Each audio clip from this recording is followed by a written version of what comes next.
Who here has seen an advert before? Yes, everyone, of course. We're exposed to so much advertising day in, day out, on the internet, billboards, TV, all kinds of things. And it tries very, very hard to manipulate our desires, getting us to desire and want things that we may or may not actually want.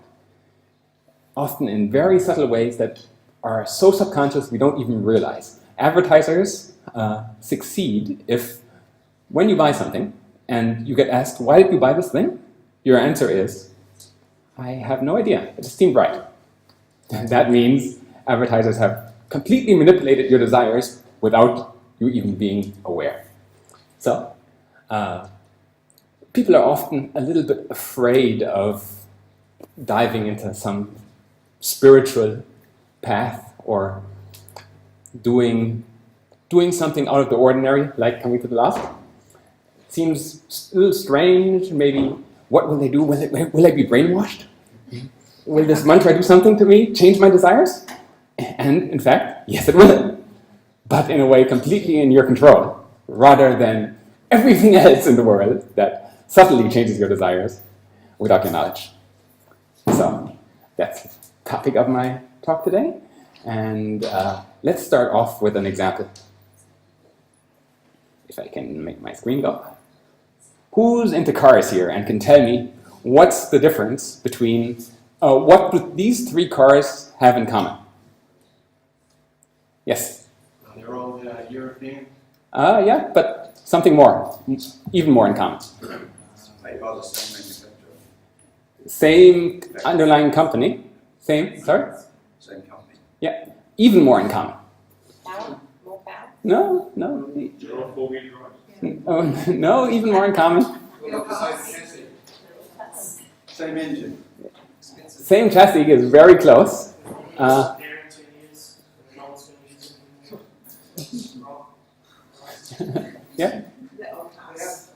They have the same shape. Similar shape, but yes, slightly different. Anyone else? At the same price. No, definitely not. Yes? Transport. Yeah, well, same chassis was closest. They are what's called the same platform, which means, in car speak, they are literally the same car. They're built in the same factory, in the same assembly line, by the same people. All they do is bolt on slightly different looking panels to make it look different. And you can option all up. Of course, the Porsche has more power, but only because they option in a bigger engine, which you can also get in the VW if you pay for it. So they are quite literally exactly the same parts. The only thing different is the externals of the panels that they put in the inside and outside of the car. And why do people pay 10 times the price for the Porsche? Because it's a Porsche. Advertising manipulated your desire. You can look it up. PL71 is the name of the platform for all the cars. It's completely public knowledge, but we're so manipulated by the advertising that we have no idea. And even for me, like I looked this up, I know this, even for me, I kind of can't conceive of it, thinking, no, there must be something special about the Porsche compared to VW. Even knowing this information, it's the same car. I still don't know. It doesn't quite work. My brain just can't comprehend it.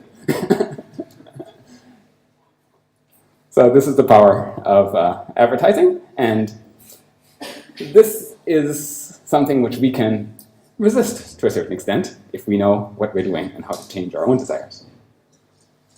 So first misconception we have to get out of the way, that desires define you. For most people in the world, they think that because I'm born in an Indonesian tribe, or because all my friends kind of dress the same and look the same, and are all models working for stock photography companies to take generic shopping pictures, like that picture. That's me. I'm defined by the tribe I was born in. I'm defined by the shops I like to shop in. I'm defined by the animals I eat in the jungle. I'm defined by the animals I eat at fast food restaurant. I'm defined by my hairstyle, which is the same from tribe or from the ladies going shopping. It's all what's known in Sanskrit as Maya, or illusion. You think, this is me. These things that are external to me, my body, my country, my friends, my family, my place of birth, my style of dressing, all of that is illusion, external, and not the true self, not the consciousness, not the thing that is actually defining us. And if we think that all of these things that are external to us are actually us, and there's nothing more to us than these external things, then desires for these external things become very important in our lives. So I'll give you a personal example. Me. So, drive a Toyota Prius, thinking it's kind of eco, mainly because it uses less fuel, but Toyota was voted, another one of these advertising things, was voted last year as the most eco-conscious company in the world. Large company, behind like Siemens, I think. And you think, okay, yeah, I can see that. But no, they make cars, things that pollute. Even the Toyota Prius still has a petrol engine. How can this company possibly be the most eco? And they justified, yes, compared to other car companies of their same size and their manufacturing process and all of these things, they're reasonably good. But no, this is all manipulation. So then, me, I mostly ride a bicycle to work because it's quicker than the motorway in Auckland in the morning. I like to have beef muesli for breakfast. I like the music of a indie pop electronica band that's not very well known called Faded Paper Figures. What else? Like Apple devices in general. Like how they work, like how they look. And this is me. All of that defines me. There's nothing more to me. No, but seriously, if you're thinking, most people today are thinking, this is my list of products and companies that I associate myself with. This is me. That is all how I define myself. And yes, you might add in some countries, born in this country, like the All Blacks, whatever. The Krishna literature of ancient India, 5,000-year-old writings that teach transcendental spiritual knowledge, say that really, if you're in a human being that's not practicing some kind of spiritual path, then really everything you do comes down to 4 basic activities. Please. Eating, sleeping, relationships, and defending. Defending including shelter, which includes work, which includes what you need to earn money to get shelter to defend yourself, as well as physical defense of having locked doors, military, and all those things. So, marketers or advertisers can play on these fundamental desires. I'm not saying that these are bad. Everyone is still cracking up about which one is about. Not saying that any of these are bad necessarily. They're necessary for any human being to do. You need to eat, you need to sleep. Most people need relationships unless you're a yogi who lives in the Himalayas and doesn't talk to anyone for 100 years while meditating. And most people need some kind of shelter too, unless you're that same yogi who just is immune to rain and weather effects. So this is all necessary, but it's not fundamental to who we are and what we need, and it won't bring us happiness. If we think any of these things are the key to happiness, then we're in for rude awakening. So let's jump into some examples. How desires change. Anyone know of the clothing brand Under Armour? This is one of the adverts. Yes. They used to be pretty obscure, and now they're pretty much everywhere. So many people are wearing their stuff. mainly due to their very successful advertising campaign. Take a look at this picture. Getting to the top and wondering what's higher. You're thinking, looking at this athlete, wherever she is, going, wow, I want to get to the top too. And wondering what's even higher than that. I want to be beautiful, I want to be strong, I want to be able to do this impossible yoga pose, I want to be successful. I want to buy Under Armour product, and suddenly I will be like this lady. I mean, when I say it, it's ridiculous, but if you don't think about it too much and just see the picture, you're thinking, yeah, I could be that. And it kind of works its way into your subconscious, and the next time you walk by a store that proudly displays Under Armour as a brand, you go, oh yeah, I think I'll buy that, maybe. Don't know why, but it seems appealing. Seems like it might match my style. The problem with this, and in general, the problem with any kind of product trying to buy something to fulfill a desire is something I've tried to illustrate in this chart. First, you want something. I want the Under Armour clothes, and then you might get it, you might not. If you get it, you feel great, but then you want something else because you're not satisfied. And you go around the loop, and then eventually, sometimes, just because the world conspires against you, you don't get what you want, and you feel frustrated. So, no matter what you do, this graph ends you in frustration. And I guess it might take some time to get there, ultimately, but if you rely on all these external things, products and external things to your true self to give you happiness, which is what the advertising promises, then you will definitely end up in frustration. There's no way around it. You can try and cheat frustration as long as you can by getting what you want, but no one can do that forever.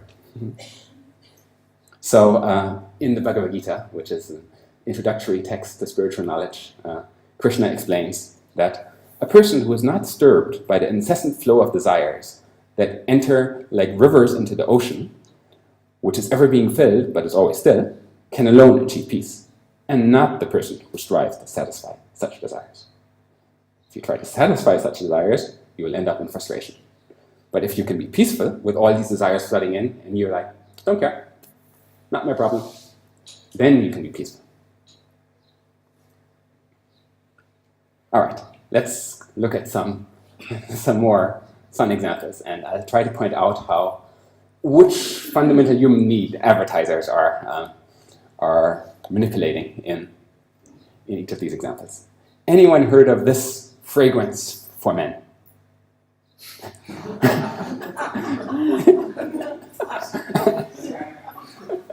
Serious product. It was one of the best-selling perfumes for men a couple of years ago. Oh, the Bruce Willis. I'll read you the advertising description of this product. It's hilarious. Extremely masculine and unconventional, with a touch of immortality. Confident and as strong as Bruce himself. This fragrance features a note of grapefruit, pepper, velveteer, cedar, orange, and geranium leaves. The bottle is also designed in a macho style. Costs $50 per bottle, and about 10 cents to make. So, the one thing that you don't realize is that Bruce Willis has never worn perfume ever in his life, and they just he gets paid about 5% of the profits of this thing, putting his name on it. But he doesn't care. He's just collecting the money. But yes, it's ridiculous, but kind of appealing also. Yeah, I want to be immortal. I want to be like macho and masculine. All the guys are thinking, yeah, I can do with some of this thing. Yeah, maybe. And as long as no one sees it and laughs at you, it's playing on this desire to be like the celebrity, to embody what they embody, to be like the action hero in the movie. So celebrity endorsement is all over advertising, and they play on, it's very powerful, more even than a beautiful model or something, because people aspire to be like the celebrity, at least subconsciously. And if the advertising can attach itself to this celebrity, then the advertising gets into your subconscious and you want it. Okay, another thing to embarrass all the, the men in the audience. Here is an advert for the shower spray, perfume, whatever it's called Lynx, I think, in New Zealand. It's called Axe in other countries.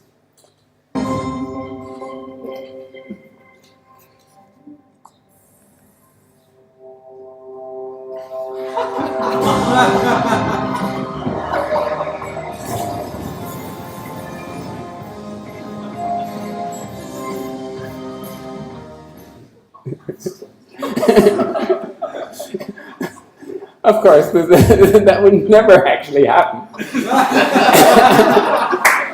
And yet, this is the best-selling body spray for teenagers, male teenagers in the world, because they're manipulated into thinking this will actually work. And this, anyone that smells this stuff knows it's vile, but still. Still, people are manipulated. Here's another advert, which I actually kind of like, from the same company.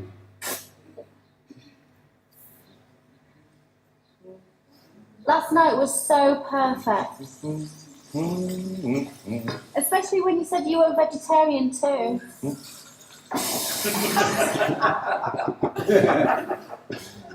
Yeah, they've changed the advertising style a bit. Just had to put that in there. All right, now one for the ladies that's manipulating female general desire to be protected, to defend yourself, the defending example of the basic human need for shelter, for defense. And let's look at this one for a house alarm.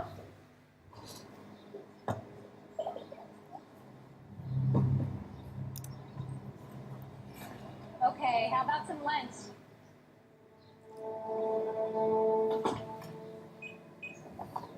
You hungry? Yeah, me too.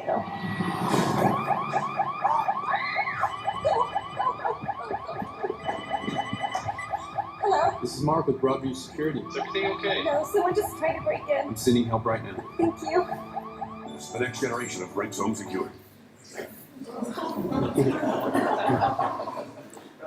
And this is completely blatantly playing on fears of, oh no, will someone break in? Will my child be in danger? Will I be in danger? What will they do to me? And this product can help. It's completely blatant, but best-selling home alarm in USA. They have a whole range of these adverts that follow the same concept. And yes, even if you know this is what it's doing, and it's completely blatant in its manipulation, you're still affected, right? You're still like, oh no. This year, they released the iPhone X, written X, costing $1,000 American. And everyone's freaking out, going, oh, that's so much for a phone. How can they charge so much? I will buy the much cheaper iPhone 8 instead, which they also released, which is $700, $300 cheaper. So, freaking out because of the super expensive phone that's far too expensive. Not realizing that last year, when the iPhone 7 first came out, which was the top of the line iPhone, it cost $650 American. So they actually raised the price of the top of the line iPhone by $50 and introduced another iPhone, which they raised the price $350. And people, this is called price anchoring, where they anchor your perception of how much something should cost by placing a more expensive product right beside it. And then you think the cheaper product that's actually really expensive is so much cheaper, and you go for that. So this works by manipulating the brain, thinking something in isolation you can kind of evaluate on its own, something placed side by side with something else, you compare. So it's a social comparison thing. And this works even if people know what they're doing.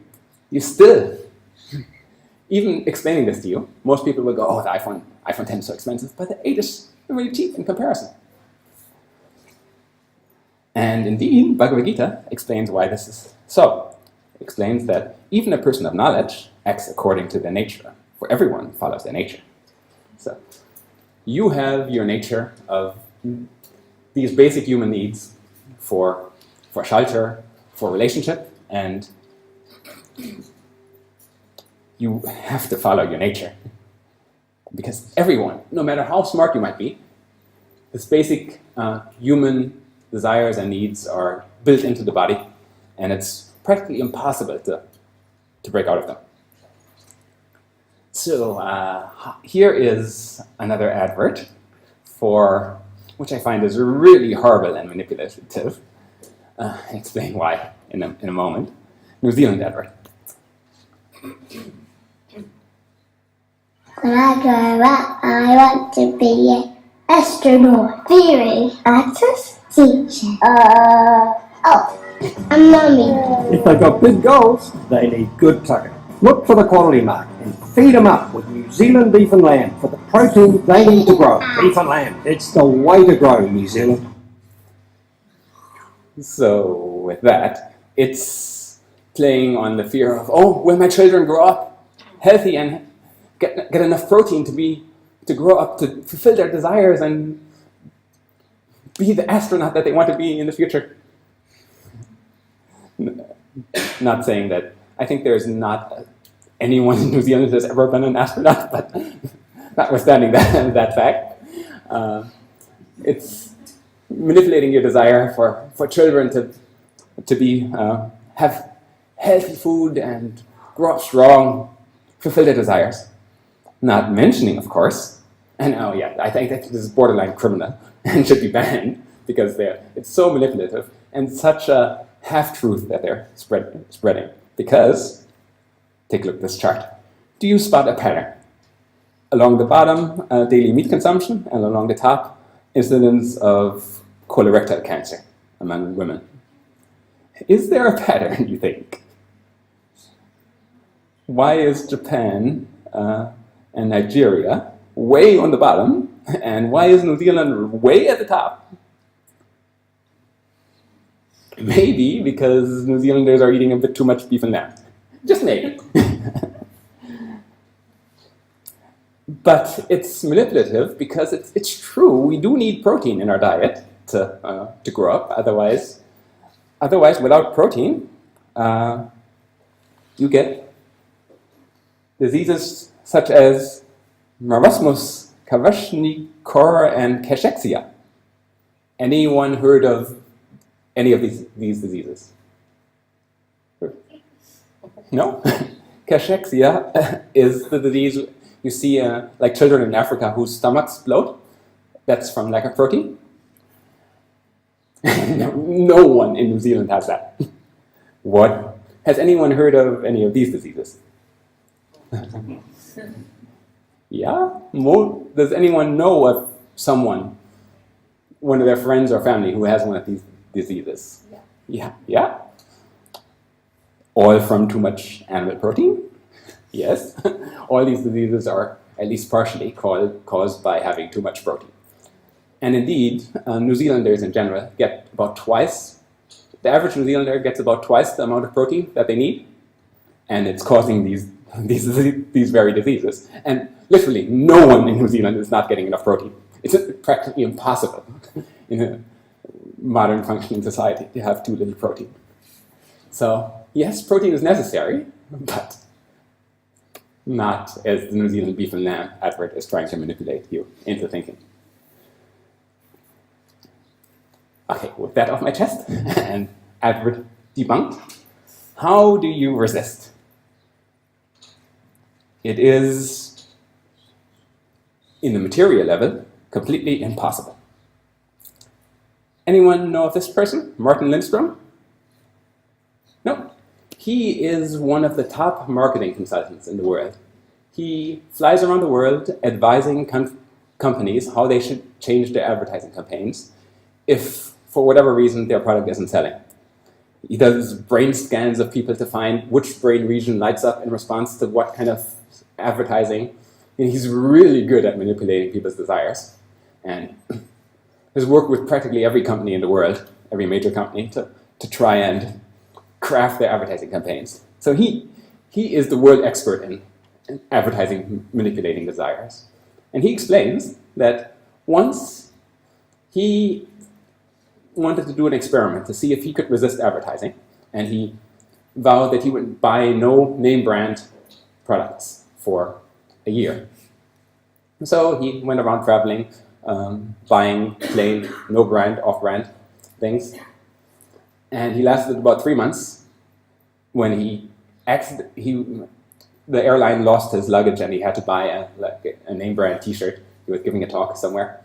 And then he thought, oh, I bought one name brand thing already. And he went on this binge buying thing where he spent tens of thousands of dollars buying everything he could possibly find because he had repressed his desire so much for name brand things and been exposed to all these adverts. So here is the world expert in advertising. He tries to resist for 3 months, struggles, and still can't. So what chance do we have? Not understanding even what these companies are doing to us. The problem with trying to resist of your own power and just by going, no, I won't buy that thing that has been advertised to me, is that our willpower is a limited resource. This video explains it. Where hungry students walked in and some of them were allowed to eat freshly baked cookies, but others were only given radishes. And of course these students had to exercise a lot of self-control not to eat the cookies, especially as the researchers left the lab and observed the participants through a hidden window. So after successfully torturing them, the researchers brought in these 2 sets of students and gave them an impossible puzzle to solve. And the results were quite fascinating. The group who'd been allowed to eat the cookies, along with a control group of hungry students who weren't given any kind of food, went on to work on the puzzle for 20 minutes.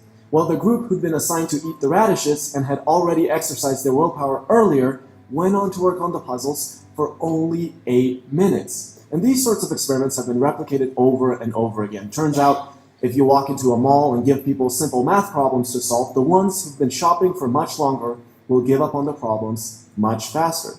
So you might be sitting there thinking, okay, cool, these experiments are fascinating, or maybe you're bored out of your mind, but understanding the implications of these experiments can make you a lot more productive and completely change how you plan out your day, just like it did for me. So what are the implications? Well, one, you have to understand that you have a finite amount of willpower and it gets depleted as you use it. And 2, you use the same stock of willpower for all tasks.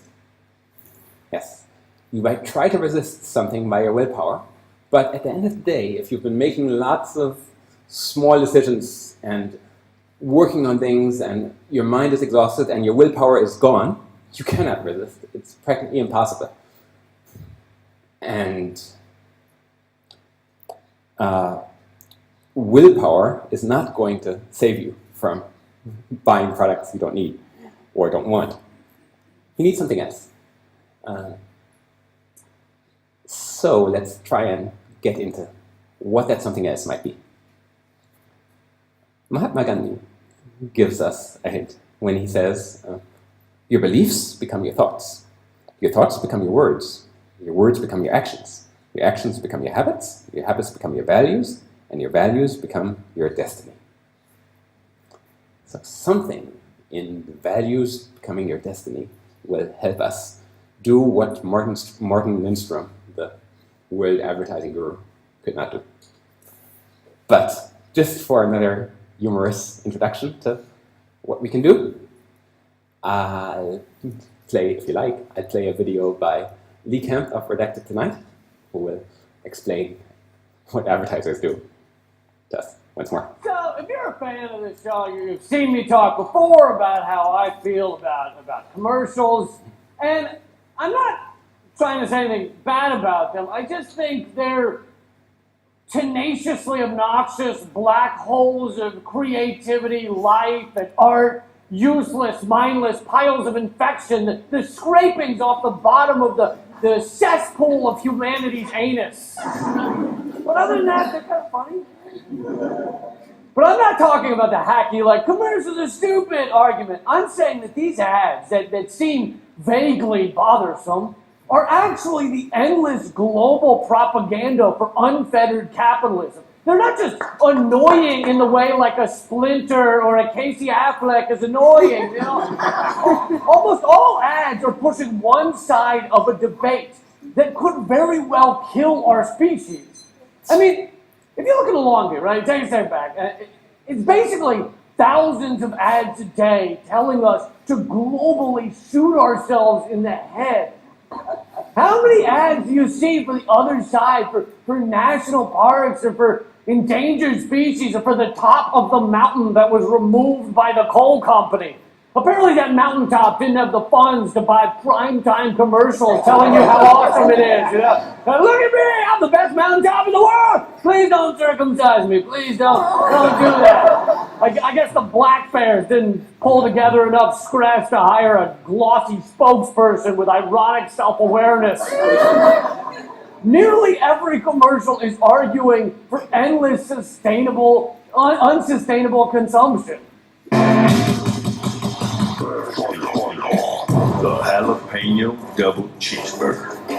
Only $2.49. Oh, it's just a delicious burger ad, right? But they don't mention that if we charge the real price, the cost to the world and environment, then the price for that burger, it would be $200, all right? You'd have to have a Kickstarter just to get a burger. There'd be little charity tin cans all around at the stores in town. It's just like, donate whatever's in your pocket to help Andrew get a bacon-stuffed triple patty melt. The ad also doesn't mention the #1 killer of men in this country is heart disease. Anyway, Burger Man here also doesn't mention factory farming contributes more CO2 and methane than our cars do. So this is an advertisement for a mass murdering death spiral that we all subsidize with our tax dollars.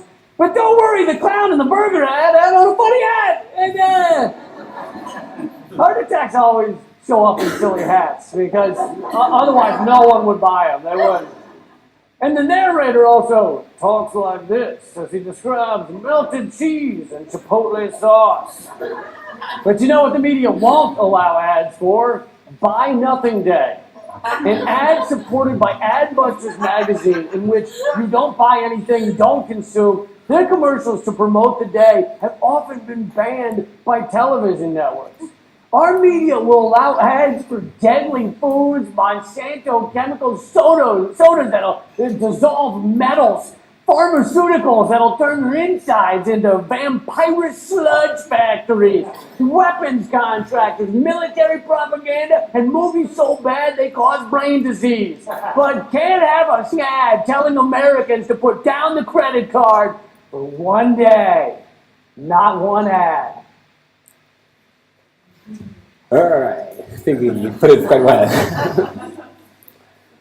And for those that don't know, the $200 burger thing is if you take all the externalized costs of the meat producing industry, where all the water that they get for free, all the pollution they cause that they don't have to pay for, all the land that they destroy, and all the transport and manufacture of the things that, all the roads they use to transport animals back and forth, all of that stuff, add that together and make them actually pay for it, the burger would have to cost $200, not whatever it actually costs.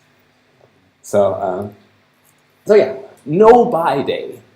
Here, how you might intellectually think no buy day, good idea, but practically no one can do it because you have all these desires that have been injected into your subconscious by manipulative advertising. So what can you do? The answer is spiritual desires, which come from spiritual values. This will solve everything. I'll give you an example of a personal example of how this works. When I first got into Krishna consciousness around the year 2000, I was studying in university, and I went to a university group that was doing chanting and collective reading and discussing of the Krishna philosophy.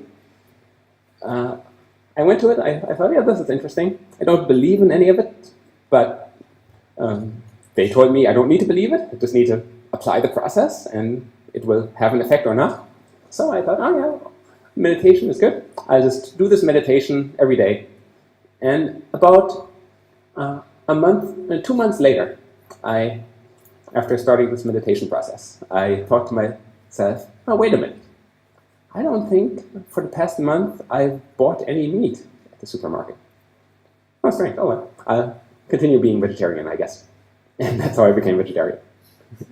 No conscious effort on my own. My desire had been subtly manipulated by the chanting and by the meditation that I've been doing. And I've been vegetarian ever since.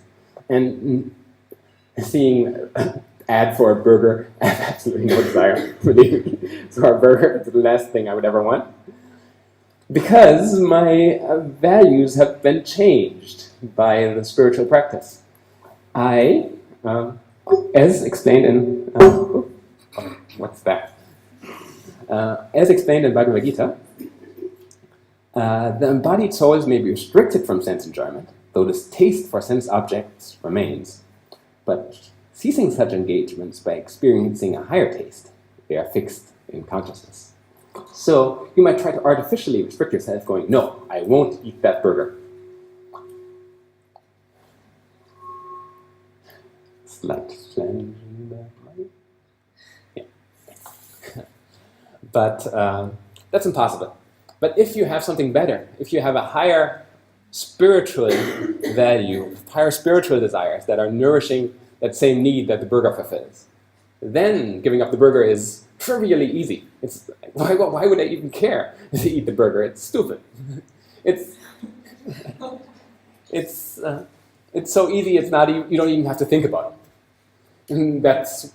And when I experienced that for myself back like 17 years ago, I was like, well, maybe there is something to this Krishna consciousness.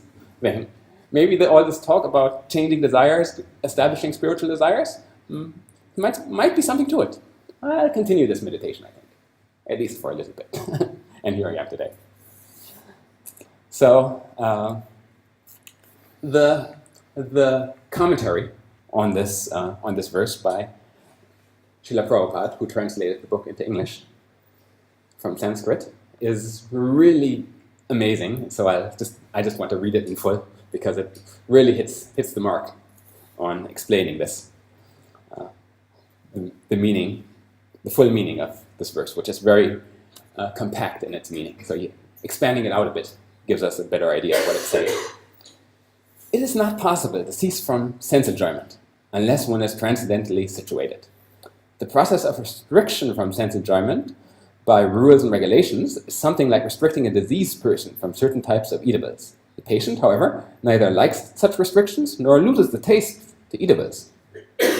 However, one who has tasted the beauty of the Supreme Lord Krishna in the course of his advancement in Krishna consciousness no longer has a taste for dead material things. Therefore, restrictions are there for less intelligent neophytes in the spiritual advancement of life. But such restrictions are only good until one actually has a taste for Krishna consciousness. When one is actually Krishna conscious, one automatically loses the taste for pale things. So, losing the taste for material things and being immune to advertising is a welcome side effect of gaining a taste for spiritual things, for Krishna conscious advancement, for absorbing yourself in meditation and establishing a direct connection to Krishna.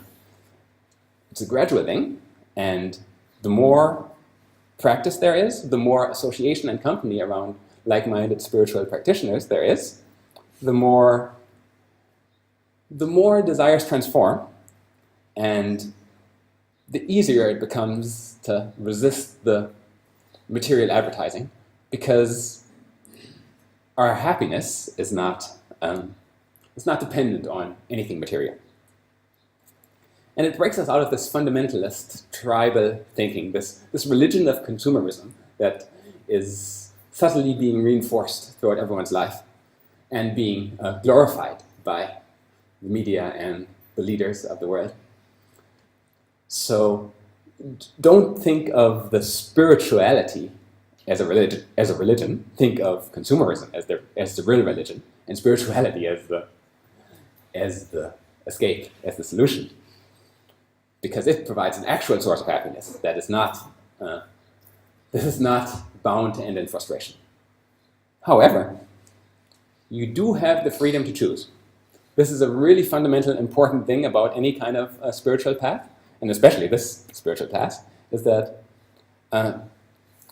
desires can change and can be changed by advertising and by the mantra, Hare Krishna mantra, but you have the free will to choose whether you want to accept the spiritual path and have your desires transformed.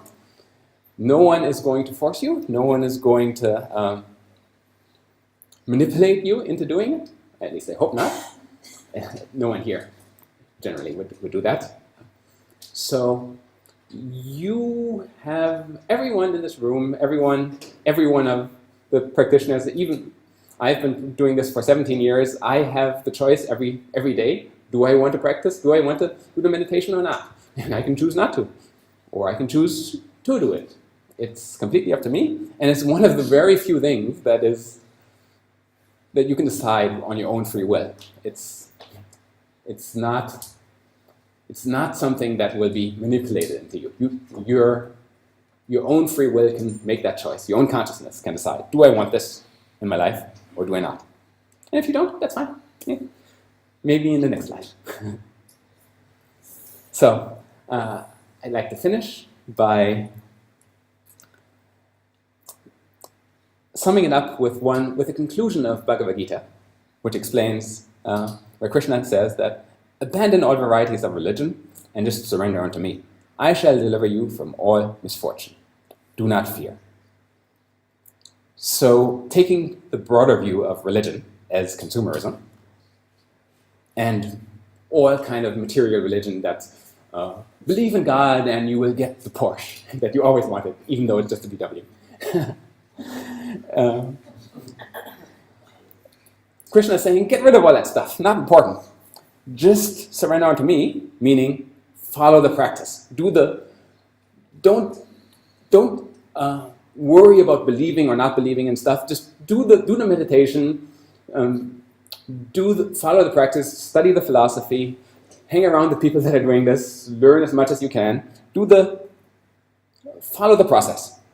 And then all the misfortune, all the dissatisfaction, all the frustration that comes from not being able to satisfy your material desires and being manipulated into thinking that buying this product will be the thing that will satisfy you, that goes away. And all this fearing, all this desire, all the problems in your life, they go away too.